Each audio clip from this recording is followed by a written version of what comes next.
And finally, we're going to look at communities.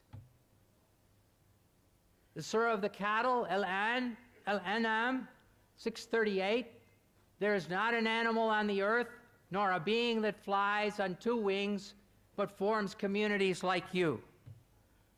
Speaks about no animal on earth, not a being that flies, and then it says that every one of them is communities like you, and I assume that the Quran is speaking about we humans. Well, in some spiders, when they finish mating, the mother eats the father. Well, I'm glad that my wife didn't eat me.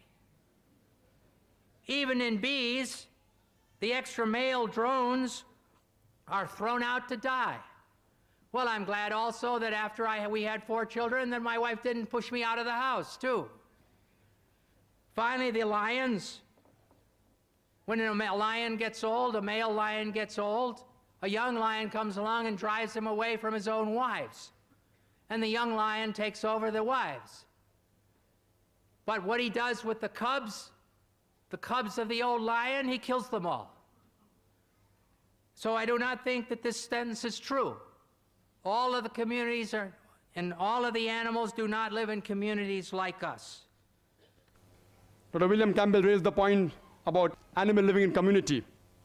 The Quran says in Surah An'am chapter 6 verse 38, we have created every animal that lives on the earth and every bird that flies in the air to live in communities like you.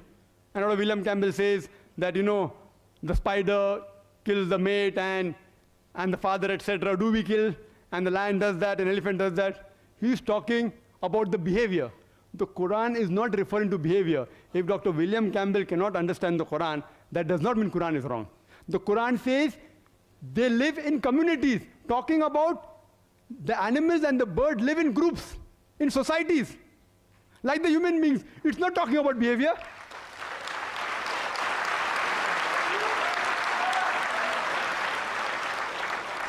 And today science tells that all the animals, the birds, and the living creatures of the world, they live in communities.